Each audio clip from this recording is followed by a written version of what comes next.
안녕하세요. 저는 Language and AGI 랩 소속 이수연입니다. 제가 오늘 소개해드릴 논문은 EMNLP 2024년도에 Findings로 억셉된 캡처스라는 논문입니다. 저를 포함해서 김성환님, 김민주님께서 함께 공동 1저자로 진행을 해주신 논문입니다. 최근 멘탈 헬스와 관련해서 많은 사람들이 관심을 가지고 있습니다.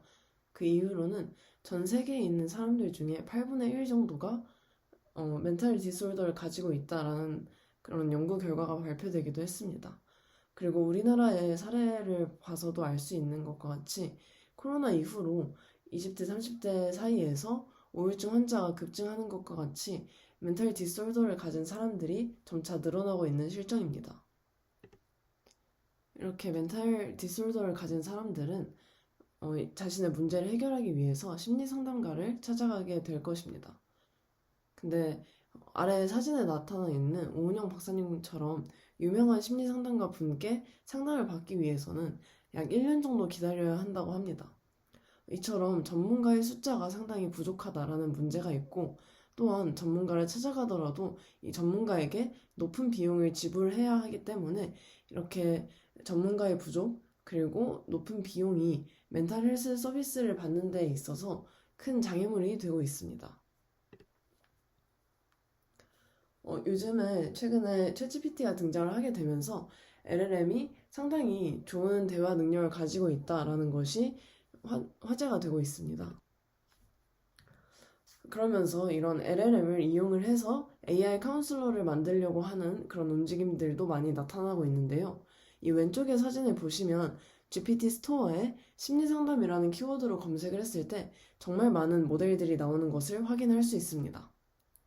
또한 오른쪽에 있는 사진을 보시게 된다면 이제 통신 3사에서도 AI로 심리 상담을 할 수 있는 서비스를 만드는 것처럼 많은 기업에서 AI 카운슬러를 만들기 위해서 노력하고 있다라는 것을 알 수 있습니다. 그러면 챗GPT와 같은 클로즈 소스 LLM을 이용을 해서 AI 카운슬러를 만들면 되지 않나 라는 생각이 드실 수도 있을 겁니다. 하지만 이럴 경우에는 데이터 프라이버시 문제가 발생을 하게 됩니다. 그 이유는 챗GPT와 같은 모델들은 컨버세이션을 진행을 한 그런 데이터를 제3자에게 넘기게 되는데, 이런 과정에서 데이터 프라이버시 문제가 발생을 할 수 있습니다. 이제 아래 사진에 있는 AI 이루다에 대해서 많이 들어보셨을 겁니다. 이 이루다와 같은 경우에는 카톡 대화 데이터를 이용을 해서 학습을 했다라고 알려져 있고, 그 다음에 이렇게 학습된 데이터 속에 있었던 개인정보를 이야기하는 그런 문제가 발생을 했던 모델입니다. 이처럼 만약에 클로즈 소스 LLM을 사용을 하게 된다면 데이터 프라이버시 문제가 발생을 할 수 있기 때문에 이에 대한 대안으로 오픈소스 LLM을 카운슬러로 이용을 해야 할 것입니다. 그래서 이제 오픈소스 LLM을 이용을 하려고 봤더니 오픈소스 LLM은 클로즈 소스 LLM보다 일반적으로 낮은 성능을 보이고 있습니다. 그래서 이런 문제를 해결하기 위해서는 오픈소스 LLM을 높은 품질의 데이터셋으로 훈련을 시키는 과정이 필요하게 됩니다. 그러면 높은 품질의 상담 대화 데이터셋을 어떻게 얻을 수 있을까요? 물론 가장 좋은 것은 실제로 이루어진 상담 데이터셋을 이용하는 것일 겁니다. 하지만 실제 심리 상담 데이터를 이용을 하기 위해서는 이용을 하는 것은 윤리적인 그런 문제가 발생할 수 있습니다. 그 심리 상담을 진행한 내용을 통해서 누구인지 알아볼 수 있다라는 개인 식별 문제가 발생하기 때문에 실제 상담 대화 데이터를 사용하는 것은 어렵습니다. 따라서 실제 심리 상담과 상당히 유사한 합성 데이터셋을 만드는 것이 그 대안이 될 것입니다. 따라서 이제 정리를 해보자면 LLM을 이용해서 AI 카운슬러를 만들기 위해서는 실제 심리상담 상황과 상당히 유사한 합성 심리상담 데이터셋을 만들고, 이렇게 제작한 심리상담 데이터셋으로 오픈소스 LLM을 학습시키는 방식으로 높은 성능의 AI 카운슬러를 만들 수 있을 것입니다. 심리상담 대화 데이터셋을 구축하고 구축한 데이터셋을 바탕으로 오픈소스 LLM을 학습시키는 연구들이 일부 있어서 이런 연구들에 대해서 먼저 소개를 해드리고 넘어가도록 하겠습니다. 먼저 첫 번째로 소개해드릴 논문은 챗 카운슬러라는 논문입니다. 이 논문은 CIKM 23년도에 워크샵으로 제출이 된 논문입니다. 챗 카운슬러 같은 경우에는 실제 260명의 내담자와 진행한 대화 데이터를 바탕으로 이를 압축해서 싸이8K라는 데이터셋을 만들었습니다. 이런 데이터셋과 같은 경우에는 아래 피규어 1에서 보실 수 있는 것처럼 멀티턴으로 이루어진 실제 데이터를 GPT-4를 이용해서 싱글턴으로 다시 만들고 이를 모델을 학습시키는 방식을 이용을 했습니다. 이 웍의 한계로 들 수 있는 것은 이제 실제로 이루어지는 심리 상담과 같은 경우에는 멀티턴으로 이루어지는 경우가 많은데 이 데이터셋은 싱글턴 인터랙션만을 포함하고 있다는 것이 이 웍의 단점으로 들 수 있습니다. 다음으로 소개드릴 논문은 스마일이란 논문이고 EMNLP 파인딩스 24년도에 억셉이 된 논문입니다. 스마일 논문과 같은 경우에는 싸이QA라고 해서 싱글턴 대화로 이루어진 심리상담 데이터셋을 멀티턴 포맷으로 바꾼 그런 연구입니다. 이 연구의 한계점으로는 단순히 싱글턴 인터랙션을 멀티턴으로 바꾸었다는 데 있습니다. 이제 그냥 단순하게 싱글턴을 멀티턴으로 바꾼 것이기 때문에 실제 멀티턴에서 이루어지는 상호작용을 완벽하게 모사하지는 못했다라는 단점을 가지고 있습니다. 정리를 해보자면 싸이8K와 같은 경우에는 싱글턴 카운슬링만을 다루고 있고 스마일과 같은 경우에는 싱글턴을 멀티턴으로 바꾸는 웍이긴 하지만 그렇다고 하더라도 진정한 멀티턴 상호작용을 캡처하지는 못했다라는 문제점을 가지고 있습니다. 즉, 두 웍 모두 실제 심리상담에서 이루어지는 상호작용을 진정한 모사를 하지는 못했다라는 문제점을 가지고 있습니다. 이제 다시 저희 웍으로 돌아와 보자면 LLM을 이용을 해서 AI 카운슬러를 만들기 위해서는 실제 심리상담과 상당히 유사한 합성 심리상담 대화 데이터셋을 만들 필요가 있을 것입니다. 저희는 이전 데이터셋을 분석해서 이전 데이터셋이 가지고 있는 문제점을 해결한 데이터셋을 만들고자 했습니다. 먼저 오른쪽 아래에 있는 게 싸이8K라고 아까 소개드렸던 논문에서 나온 데이터셋인데 이 데이터셋의 데이터 예시를 하나 가져와 봤습니다. 보시면 클라이언트와 카운슬러가 하는 대화 길이가 상당히 길고 싱글턴으로 이루어져 있다는 것을 확인을 할 수 있습니다. 이러한 지점이 현실의 심리상담과 약간 거리가 있다라고 판단을 했습니다. 그리고 실제 내용을 살펴보게 된다면 이제 카운슬링이 질문으로 끝나는 형태를 보실 수 있습니다. 이처럼 상담이 완결된 그런 내용을 담고 있는 것이 아니라 상담 중간에서 끊긴 것 같은 모습을 보실 수 있습니다.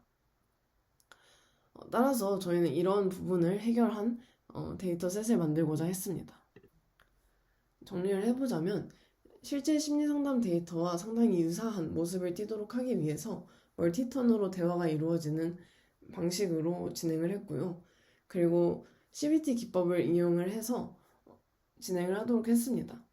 이제 CBT 기법을 이용한 이유는 이전 대화 데이터셋과 같은 경우에는 완결되지 않은 형태로 심리상담이 끝나는 경우가 많은데 이러한 부분을 막기 위해서 CBT 기법이라고 해서 전문적인 심리상담 기법을 적용을 하도록 했습니다. 또한 저희는 높은 품질의 데이터셋을 만들기 위해서 GPT-4.5를 사용을 해서 진행을 했습니다. 먼저 CBT 기법에 대해서 간단하게 설명을 드리고 진행을 하겠습니다. CBT 기법과 같은 경우에는 Cognitive Behavior Theory라는 이론을 바탕으로 진행이 됩니다.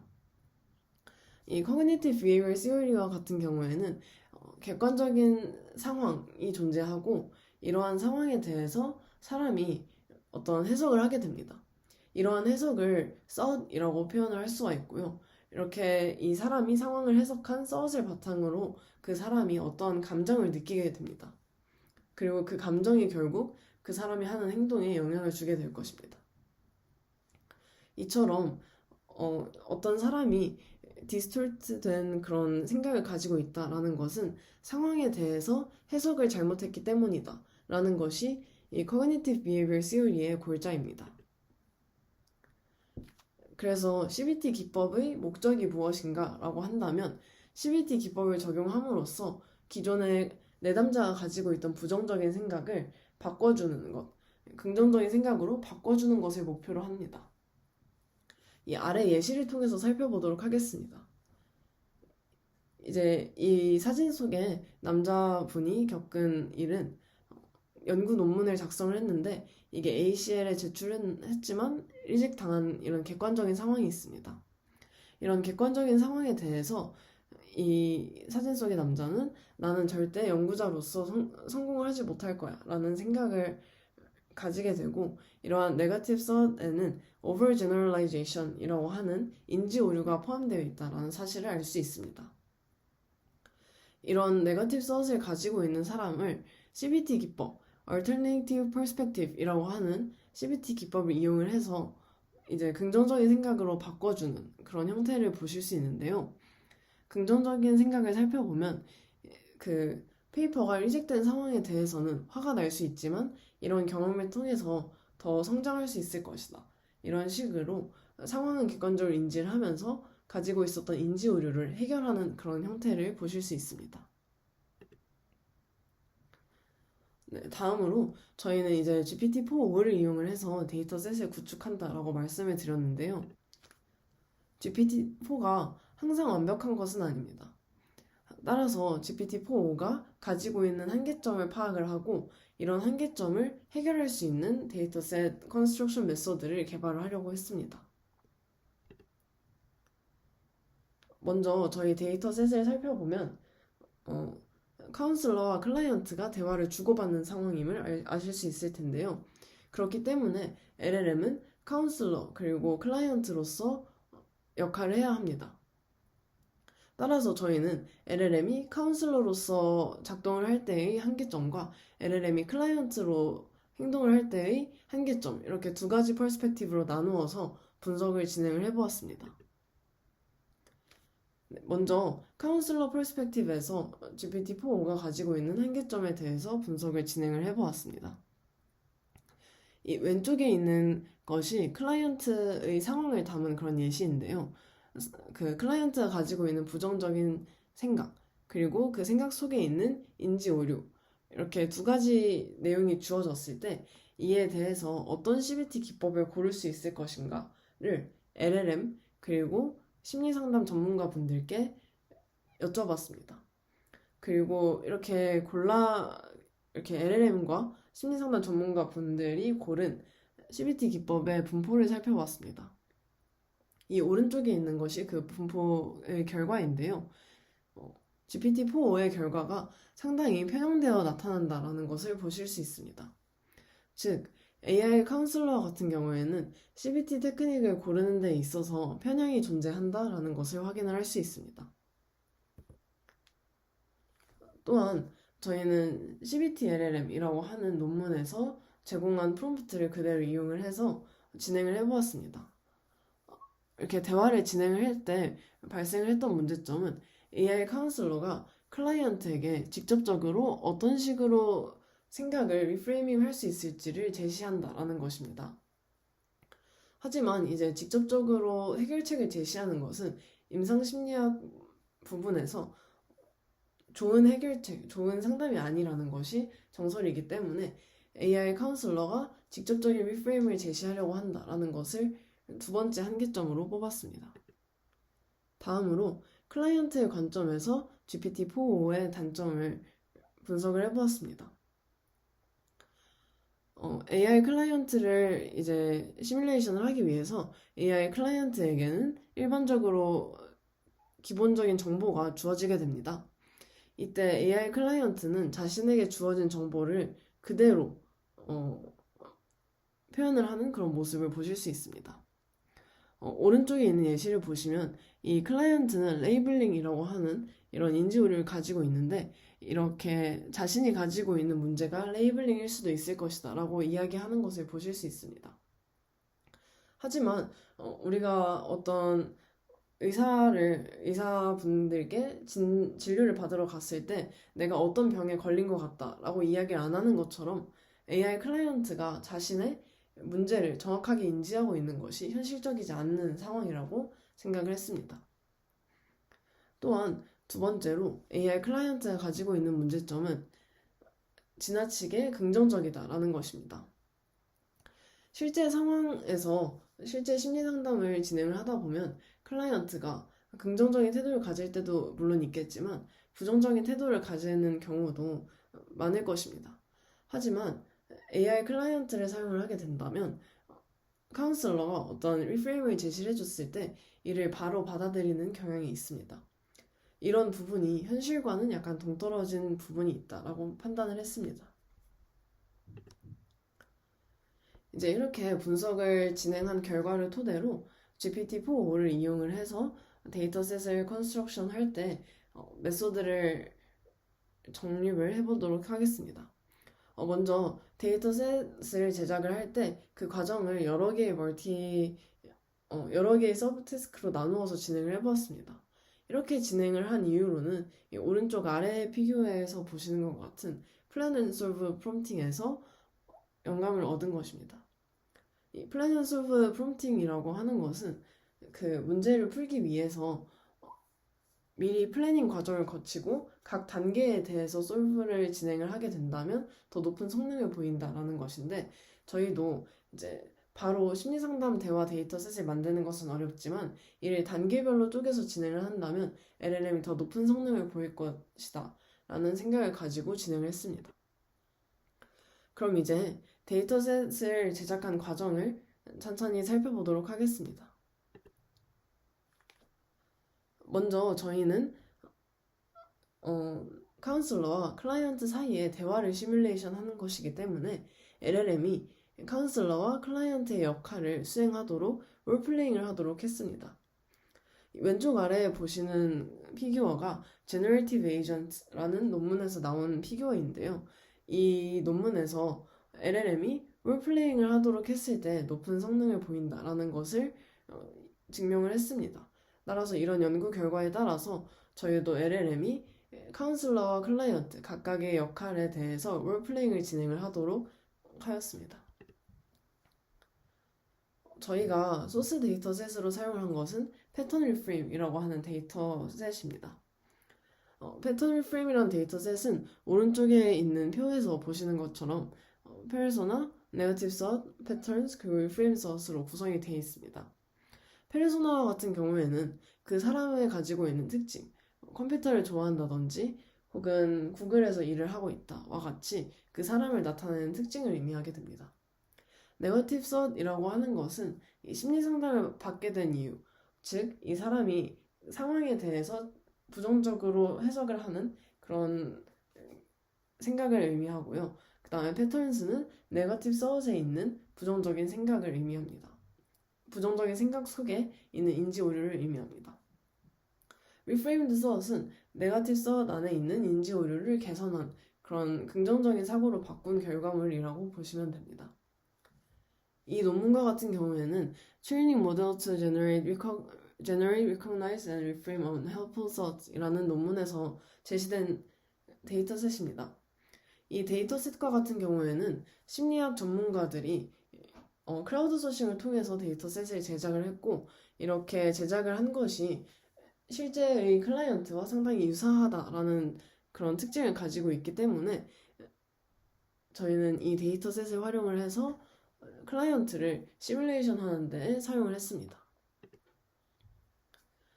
먼저 카운슬러 사이드 시뮬레이션을 어떤 식으로 진행을 했는지를 말씀을 드리도록 하겠습니다. 패턴 리프레임에는 아까 말씀드렸던 것처럼 클라이언트가 현재 있는 상황을 담고 있습니다.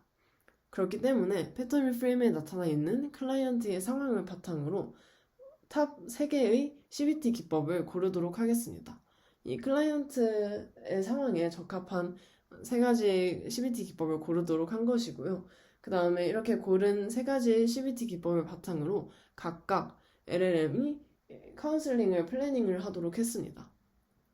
아까 플랜 앤 소브 프롬프팅에 대해서 간단하게 설명을 드렸던 것처럼 LLM이 플래닝을 진행을 하고 그 플랜에 따라 움직이도록 했을 때 높은 성능을 보이기 때문에 저희는 이러한 방식을 이용을 해서 진행을 했습니다.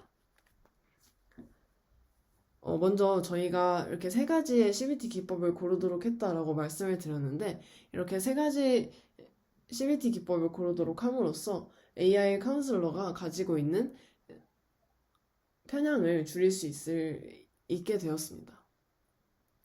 그리고 스텝 바이 스텝으로 플래닝을 하는 과정을 토대로 직접적으로 어떤 리프레이밍을 제시한다기보다는 질문을 통해서 클라이언트가 스스로 생각을 바꿔나갈 수 있도록 하는 것을 목표로 진행을 했습니다.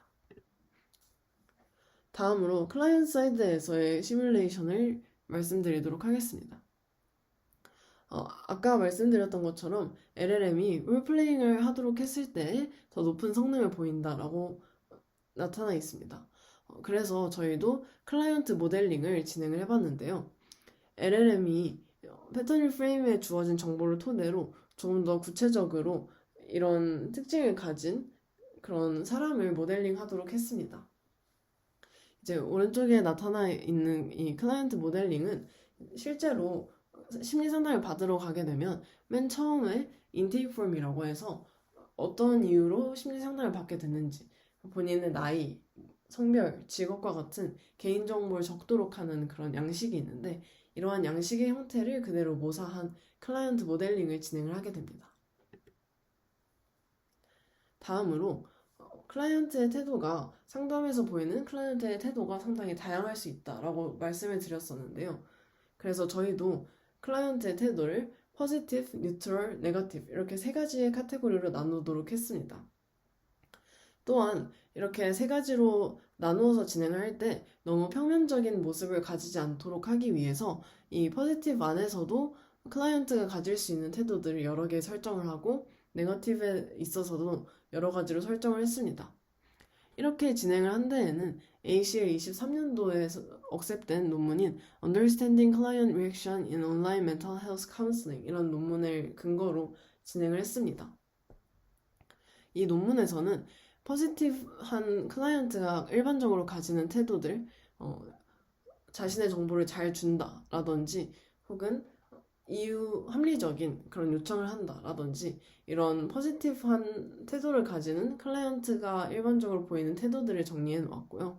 그 다음에 오른쪽에 보시는 것처럼 네거티브한 태도를 가지는 클라이언트에 대해서도 이 사람들이 스스로를 좀 방어하는 자기 방어적인 기제가 존재한다.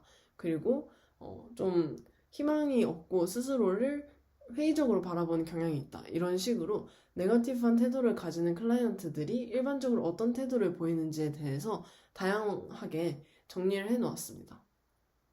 그래서 저희는 포지티브, 뉴트럴, 네거티브 이렇게 세 가지로 분류를 하면서도 각각의 태도에 대해서 다양한 태도를 가질 수 있도록 LLM에게 인스트럭션을 주었습니다.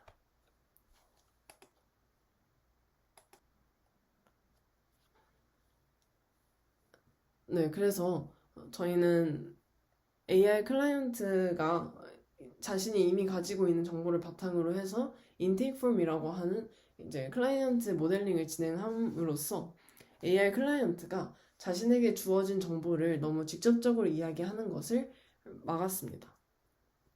그리고 AI 클라이언트가 지나치게 긍정적인 그런 문제점을 가지고 있었는데 이렇게 지나치게 긍정적이다라는 문제점을 해결하기 위해서 AI 클라이언트가 가질 수 있는 태도를 다양하게 함으로써 이런 문제를 해결하였습니다.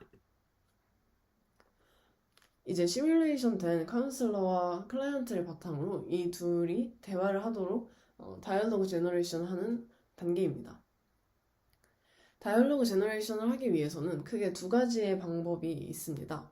먼저 첫 번째 방법은 스크립트 모드라는 것이고 두 번째 방법은 투 에이전트 모드라는 것입니다. 이 두 가지 개념은 Is the real life? Is it just fantasy라는 이 논문에서 제시된 개념인데 스크립트 모드와 같은 경우에는 하나의 모델이 하나의 LLM에게 클라이언트와 카운슬러의 정보를 모두 주어지고 한꺼번에 전체 대화를 만들도록 하는 그런 방식입니다.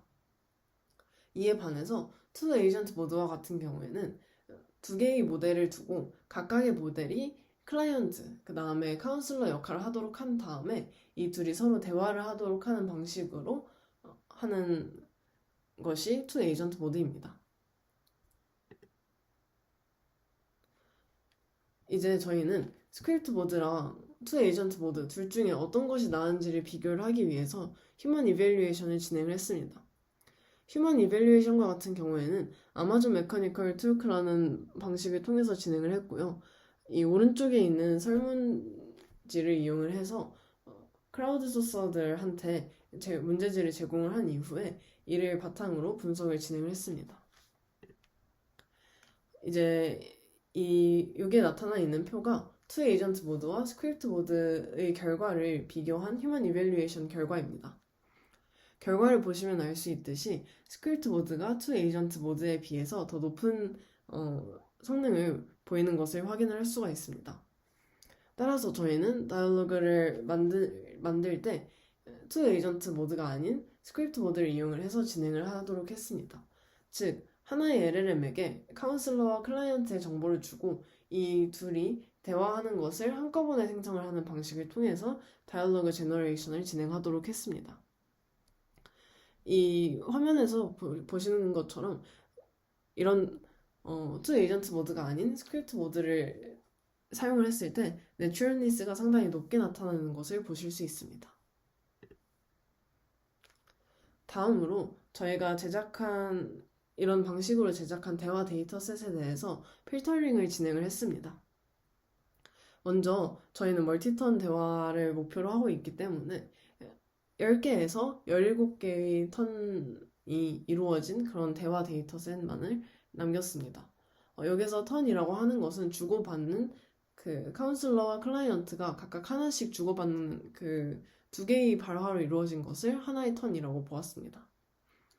그래서 이런 그 10개에서 17개 사이의 데이터만 모아서 96% 정도가 남았고요.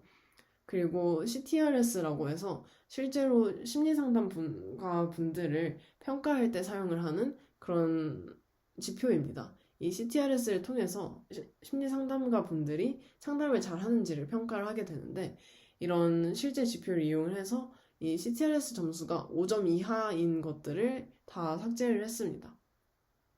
이러한 방식을 거쳐서 86%의 대화 데이터를 남기고 캡터스라고 하는 대화 데이터셋을 완성을 시켰습니다. 네, 그래서 정리를 해보자면 먼저 패턴 리프레임이라고 하는 클라이언트에 대한 정보를 담은 데이터셋이 있고요. 이 데이터셋을 활용을 해서 클라이언트 모델링을 진행을 하고 카운슬러 차원에서 CBT 기법을 정하고 그다음에 카운슬링 플래닝을 진행을 하게 됩니다. 이렇게 진행을 한 시뮬레이션을 토대로 해서 한꺼번에 이제 스크립트 모드를 이용을 해서 다이얼로그 제너레이션을 하게 되고 그 다음에 필터링을 거치는 이런 총 4가지의 단계를 거치게 됩니다. 이때 애티튜드를 3개로 설정을 하고 그 다음에 CBT 기법을 3개를 설정을 하는 방식을 통해서 저희는 기본적인 패턴 리프레임 데이터에 비해서 9배나 많은 대화 데이터셋을 만들 수 있었습니다. 그리고 저희는 GPT-4.5가 기본적으로 가지고 있는 한계점을 해결하기 위해서 각 단계를 진행했다라는 점을 주의 깊게 봐주시면 감사할 것 같습니다. 네, 그래서 저희가 제작한 데이터셋의 퀄리티를 비교를 해보았습니다. 휴먼 이밸류에이션 결과인데요. 저희 데이터셋과 싸이8개, 그 다음에 저희 데이터셋과 스마일챗을 비교를 한 결과입니다. 비교를 한 결과 저희 데이터셋인 캡터스가 다른 데이터셋보다 대부분의 모든 매트릭에서 높은 점수를 받는다는 것을 확인을 할 수가 있었습니다. 이제 실험 파트에 대해서 말씀을 드리도록 하겠습니다. 제가 방금 보여드렸던 그 캡터스와 다른 데이터셋에 대해서 비교를 하는 그런 표를 보여드렸었는데요. 사실 캡터스를 만든 목적은 저희는 카운슬러 에이전트를 만들기 위함이었습니다. 그렇기 때문에 데이터셋 자체의 퀄리티를 비교하는 것보다 데이터셋으로 오픈소스 모델을 학습을 시키고 그 오픈소스 모델이 높은 성능을 보이는지 확인하는 것이 저희 데이터셋이 목적에 맞게 잘 만들어졌는지를 확인하는 방법이 될 것입니다. 따라서 이제 저희 데이터셋을 활용을 해서 모델을 학습시키고자 했는데요. 이렇게 학습을 한 카운슬러 에이전트를 어떻게 평가를 할 수 있을까요? 먼저 기존의 연구들에서는 어떤 방식으로 카운슬러 에이전트를 평가를 했는지를 알아보도록 하겠습니다. 스마일 데이터셋과 같은 경우에는 어토매틱 이밸류에이션으로 메테오, 블루, 그 다음에 루지와 같은 요소를 사용을 해서 평가를 했습니다. 하지만 이러한 요소들은 직접적으로 심리 상담을 잘하는지를 평가하는 매트릭이라고 보기에는 어려운 부분이 있습니다. 이후에 휴먼 이밸류에이션을 진행을 했는데요. 이때 휴먼 이밸류에이션을 진행을 할 때에도 따로 심리 상담에 관련된 크리테리아를 두지 않고 그냥 두 데이터셋을 비교하는 방식으로 이밸류에이션을 진행을 했다라고 합니다. 그리고 CBT LLM이라는 논문에서는 마찬가지로 어토매틱 이밸류에이션은 심리 상담에만 초점을 둔 그런 매트릭이 아니라 그냥 일반적인 챗봇을 평가할 때 사용을 하는 매트릭들을 사용을 했습니다. 하지만 이제 휴먼 이밸류에이션을 할 때에는 스트럭처니스라든지 헬프니스와 같이 이제 그 실제 심리 상담과 유사한 그런 크리테리아를 제공을 하고 각각의 크리테리아에 대해서 평가를 진행을 했습니다. 그리고 책 카운슬러 같은 경우에는 GPT-4를 이용한 이밸류에이션을 진행을 했는데 여기에서 보시면 알 수 있듯이 7가지의 지표를 이용을 해서 평가를 했습니다. 이때 7가지의 지표는 심리 상담을 잘 할 수 있는지를 평가할 수 있는 그런 지표를 활용을 해서 진행을 했습니다. 기존 연구들과 같은 경우에는 카운슬러 에이전트를 평가하기 위해 사용하는 지표가 이 카운슬링 에이전트가 상담을 잘 하는지를 평가하기에 약간 괴리가 있다라는 것을 확인을 했습니다. 따라서 이러한 부분을 해결한 카운슬링 이벨이라고 하는 프레임워크를 카운슬러 에이전트를 평가할 수 있는 프레임워크를 개발을 하려고 했습니다. 먼저 저희 세팅과 같은 경우에는 다른 기존의 데이터와 다르게 멀티턴으로 이루어져 있습니다. 따라서 멀티턴에 걸쳐서 에이전트가 상담을 잘 하는지를 평가를 해야 합니다. 따라서 AI 클라이언트를 두고 그 다음에 저희 일반적인 심리 상담 데이터로 학습을 한 카운슬링 에이전트 이 둘 간에 대화를 하도록 해서 대화 데이터셋을 만들고 그 대화 데이터를 평가하는 방식으로 진행을 하려고 했습니다. 그리고 심리 상담에 특화된 그런 지표를 이용을 해서 평가를 진행을 하려고 했습니다. 따라서 실제 심리 상담에서 그 상담이 잘 이루어졌는지 평가하기 위해 사용이 되는 그런 이밸류에이션 매트릭을 사용을 해서 평가를 진행을 하려고 했습니다. 네, 그래서 카운슬링 다이얼로그를 어떤 식으로 시뮬레이션을 했는지를 말씀을 드리도록 하겠습니다. 아까 이제 AI 클라이언트를 두고 그다음에 그 클라이언트와 카운슬러 에이전트 간에 대화를 하도록 한다라고 말씀을 드렸었는데요. 이 AI 클라이언트는 그러면 실제의 내담자와 상당히 유사한 특성을 보여야 할 것입니다. 따라서 이제 실제 심리 상담을 받으러 온 내담자와 유사하면서 그리고 정말 다양한 특성을 가지고 있도록 이제 150개의 클라이언트 프로필을 뽑고 이 중에서 이 각각의 클라이언트 프로필을 가진 클라이언트가 포지티브, 뉴트럴, 네거티브한 그런 애티튜드를 보이도록 설정을 했습니다. 총 그래서 450개의 AI 클라이언트 목록을 만들었다라고 보시면 될 것 같습니다. 이렇게 만든 AI 클라이언트를 바탕으로 AI 클라이언트와 카운슬러 에이전트가 대화를 하도록 합니다. 그 다음에 멀티턴으로 이루어진 대화 자체를 이밸류에이션 매트릭을 통해서 평가를 하는 방식을 사용을 합니다. 이때 사용한 이밸류에이션 매트릭은 카운슬러 사이드에서 평가한 것과 클라이언트 사이드에서 평가한 것 이렇게 두 가지로 나눌 수 있습니다. 먼저 카운슬러 사이드에서 평가했다라는 것은 카운슬러가 한 대화를 보고 그 카운슬러가 상담을 잘 진행을 했는지를 평가를 하는 것이고, 클라이언트 사이드에서의 평가라고 하는 것은 카운슬러가 상담을 진행하기 전과 후에 내담자의 감정이 어떤 식으로 변화했는지를 평가를 하는 그런 지표라고 생각을 하시면 됩니다. 먼저 카운슬러 사이드의 지표로는 CTRS라는 것을 사용했습니다. 이 CTRS는 General Counseling Skill과 CBT Specific Skill 이렇게 두 가지의 심리 상담가의 능력을 평가를 하는 그런 지표입니다.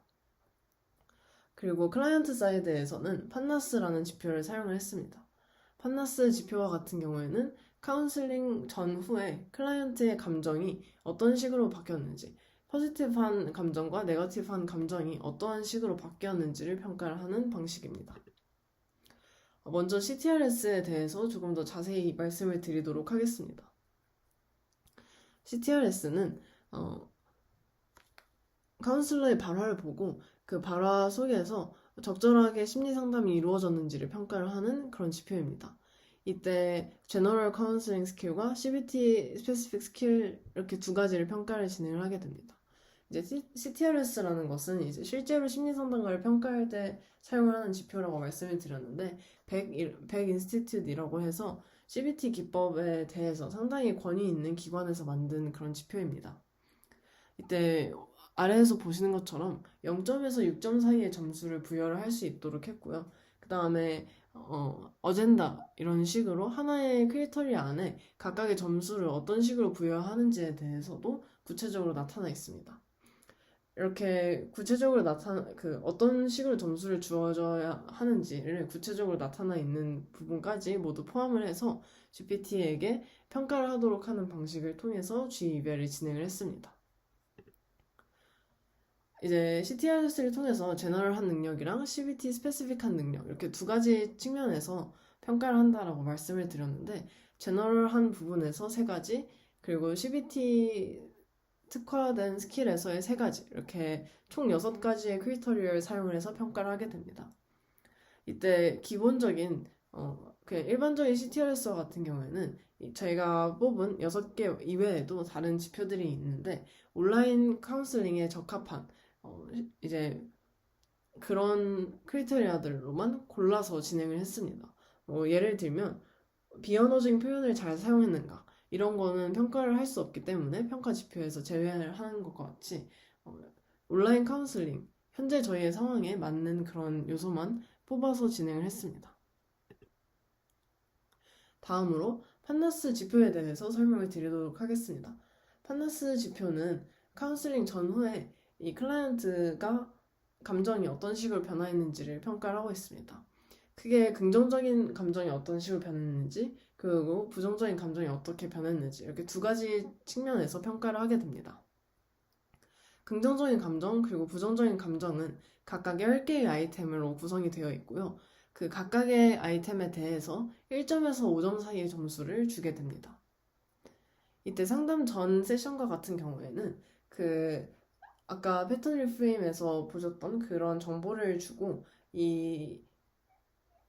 이런 상황에 있는 이런 생각을 가진 클라이언트라면 어떤 식으로 생각을 할 것인지 LLM에게 생각을 하도록 하는 방식을 통해서 상담 전에 그런 과정을 평가하도록 했고요. 그다음에 상담 후의 감정과 같은 경우에는 그런 클라이언트에 대한 기본적인 정보와 상담이 진행된 내역을 보여주고, 이렇게 상담이 끝난 이후에 클라이언트의 감정이 어떻게 바뀌었을지 이 상담 후에 클라이언트의 감정을 평가를 하도록 했습니다. 그럼 이제 여기서 드실 수 있는 의문이, LLM이 그 사람의 감정에 맞게 어떤 평가를 진행할 수 있는가에 대해서 의문을 가지실 분들이 있을 겁니다. 이러한 부분에 있어서는 Theory of Mind라는 그런 내용으로 많이 연구가 진행되고 있고, 이런 연구 결과를 보았을 때 LLM이 다른 사람의 입장에서 생각을 하는 능력이 있다, 이 Theory of Mind 능력을 가지고 있다라는 것이 알려져 있어서 저희는 이런 방식으로 LLM이 클라이언트 이모션을 평가하도록 하는 그런 G2벨 형태를 이용을 했습니다. 그래서 먼저 실험 세팅을 이야기 드리도록 하겠습니다. 저희는 베이스 모델로는 라마2 chen 7 빌리언 모델이랑 라마3 인스트럭트 8 빌리언 모델을 사용을 했습니다. 그리고 베이스라인 데이터셋으로는 사이8K와 스마일챗 이렇게 두 개의 데이터셋을 이용을 했습니다. 이때 사이8K랑 스마일챗에 대해서 학습을 한 모델을 기존에 있던 그 논문들에서도 제공을 했지만 어쨌든 저희가 목표로 하는 것은 저희가 제작한 데이터셋이 카운슬러 에이전트를 학습할 때 도움이 된다라는 것을 증명을 하는 것이었기 때문에 베이스라인 데이터셋을 두고 그 데이터셋에 대해서 같은 모델을 학습했을 때 어떤 결과를 보이는지를 확인을 하려고 했습니다. 그리고 이밸류에이션 프레임워크는 제가 방금 전까지 설명을 드렸던 그런 판나스라든지 CTRS 지표를 사용을 해서 AI 클라이언트와 대화를 하게 하는 방식, 이런 내용을 담은 카운슬링 이벨이라는 프레임워크를 통해서 이밸류에이션을 진행을 했습니다. 이제 실험 결과에 대해서 말씀을 드리도록 하겠습니다. 먼저 첫 번째 리서치 퀘스천이었던 캡터스가 카운슬링 에이전트를 만드는 데 효과적인 데이터셋인가입니다. 오른쪽에 나타나 있는 두 개의 표가 위에 있는 것이 CTRS 그리고 아래에 있는 것이 판나스 결과입니다.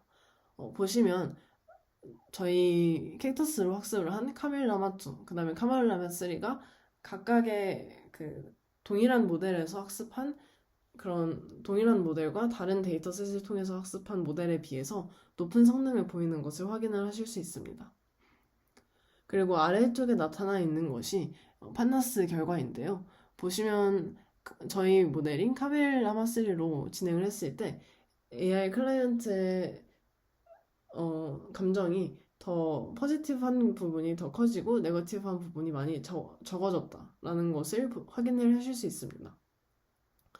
하지만 이제 저희 데이터셋이 네거티브한 부분에 있어서는 그렇게 많이 줄이지 못했다라는 것을 확인을 할 수가 있는데 이렇게 된 이유는 저희가 목표로 하는 거는 직접적으로 디렉트하게 리프레이밍을 진행하는 것이 아니라 클라이언트가 서서히 생각을 바꿀 수 있도록 해주는 것이었기 때문에 직접적으로 리프레이밍을 제시하는 다른 모델에 비해서 약간은 낮은 성능을 보인 것이라고 생각합니다.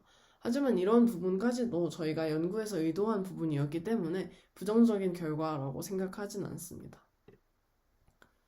다음으로 이제 저희가 데이터셋을 만들 때 진행했던 과정에 대해서 그 과정이 필요했는지를 평가를 해보는 과정을 거쳤습니다.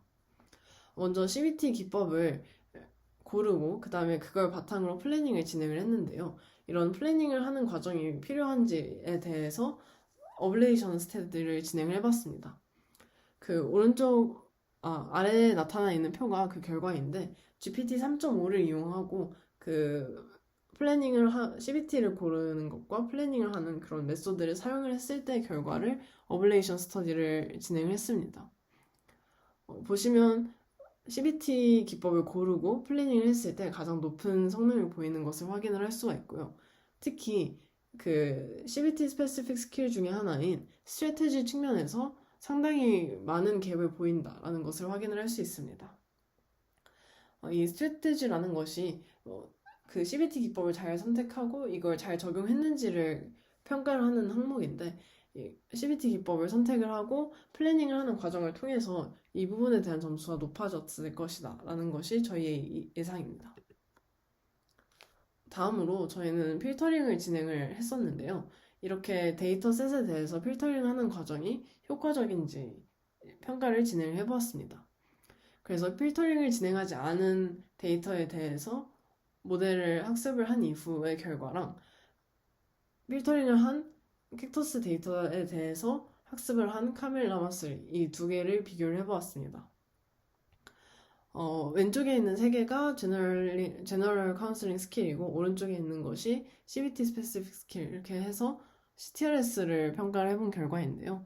보시면 알 수 있듯이 필터링을 진행하지 않은 것보다 필터링을 진행을 했을 때 더 높은 결과를 보인다는 것을 확인을 할 수 있습니다. 다음으로 저희는 카운슬링 이벨을 통해서 GPT-4가 상담을 평가할 수 있도록 하는 그런 프레임워크를 제시를 했었는데 이렇게 GPT-4가 카운슬링을 평가할 수 있는지에 대해서도 실험을 진행을 해보았습니다. 이 가운데에 있는 표는 그 CTRS 결과를 이제 심리상담 분께서 진행을 하신 그런 CTRS 결과와 그 다음에 전문가가 아닌 일반적인 사람이 진행을 한 평가, 그 다음에 GPT-4가 진행을 한 평가, 이렇게 각각을 비교를 하는 결과입니다.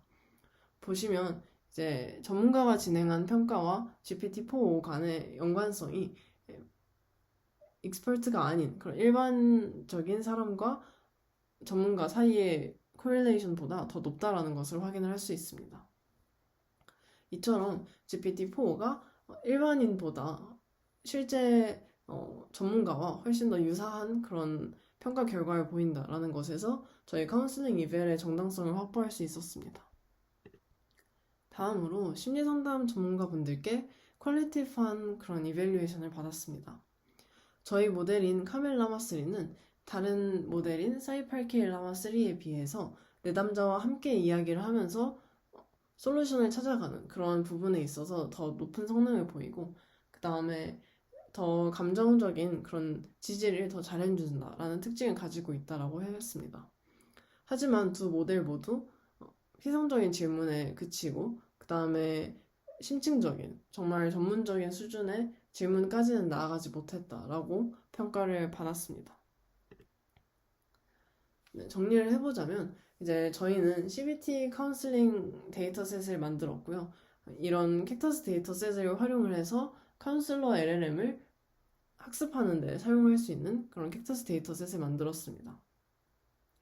이제 카운슬러 에이전트가 앞으로 나아가야 할 방향을 생각을 해보면 카운슬러 에이전트는 반드시 클라이언트에게 공감을 많이 해주는 것이 중요한 것이 아니라 적절한 때에 공감을 해주는 것이 중요하다라는 것입니다. 또한 카운슬러 에이전트는 지금까지는 답변을 제공하는 어떤 문제를 해결해주는 사람으로서 역할이 정의가 되었었다면 이것이 아니라 퀘스처너라고 합니다. 그래서 카운슬러 에이전트는 클라이언트에게 질문을 계속 함으로써 클라이언트가 스스로 생각을 바꿀 수 있도록 유도하는 그런 역할을 지녀야 한다라는 것이 저희 연구의 결과였습니다. 따라서 정리를 해보자면 이제 카운슬러 에이전트가 여전히 발전해 가야 할 방향이 존재하고 이러한 부분에 따라서 후속 연구가 진행이 되면 좋을 것 같습니다. 이상으로 발표를 마치도록 하겠습니다. 감사합니다.